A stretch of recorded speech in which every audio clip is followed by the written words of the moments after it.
झालेला, तुम्हाला अटक वॉरंट हे जारी केलेलं होतं, तुमच्यासमोर अन्याय होते, काय होता तो विषय? आम्ही ज्या विषयासाठी संघर्ष केला तो विषय होता संविधानाचा. संविधान समर्थनार्थ काढलेल्या रॅलीच्या विरोधात उद्धव ठाकरे सरकारने आमच्यावरती गुन्हे दाखल केले. आम्हाला असे अनेक अजून 100 गुन्हे दाखल केले तरी ते आम्हाला मान्य आहेत. आज सन्माननीय न्यायदंडाधिकारी वर्ग क्रमांक 1 कुडाळ येथे आम्ही आलो. आमच्यावरती वॉरंट जे काढले होते ते रद्द केले, जामीन करून घेतला आणि आता केस उभी राहील. परंतु संविधानासाठी आपल्या विरोधात अटक वॉरंट जारी झालेला होता आणि आज आपण न्यायालयात हजर झाला, काय?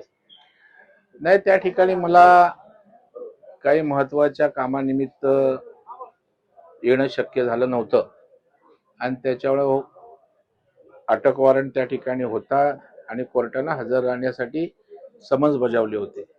आणि शेवटी आपल्याकडे न्यायव्यवस्था ही सर्वश्रेष्ठ आहे आणि कोर्टाच्या आदेशानुसार आज मी कोर्टासमोर हजर झालो आणि कोर्टाने त्या ठिकाणी जामीन मंजूर केला.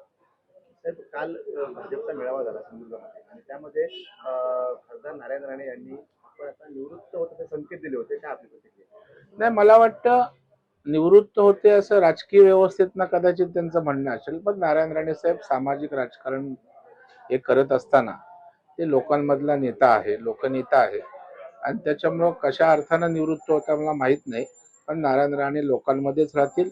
लोकांची ती ऊर्जा आहे आणि लोक त्यांची ऊर्जा आहे. नगरपालिका निवडणुकीनंतर नारायण राणे हे निवडणुकीच्या सर्व प्रक्रियेपासून दूर होते. यानंतर नारायण राणेंनी एक असा आरोप केला कालच्या भाषणामध्ये की आपल्याला संपवण्याचा जो काही प्रकार होतोय त्याच्याकडे तुम्ही गांभीर्याने लक्ष देऊ नका, कार्यकर्त्यांना उद्देशून म्हणाले. रवींद्र चव्हाण यांच्याकडे त्यांचा रोख होता, कसं बघता? नाही, असं ते त्यांचा रोख रवींद्र चव्हाणांकडे असायचं काही कारण नाही, कारण राणेसाहेब पक्षाचे नेते आहेत, खासदार आहेत आणि रवींद्र चव्हाण आमचे प्रदेशाध्यक्ष आहेत. म्हणून पक्षाचा कार्यकर्ता, पक्षाचा नेता प्रदेशाध्यक्षांच्या विषयी असा रोख ठेवू शकत नाही. त्याचा अर्थ अशा प्रकारे लावणं चुकीचं आहे असं माझं स्पष्ट मत आहे. Okay, thank you.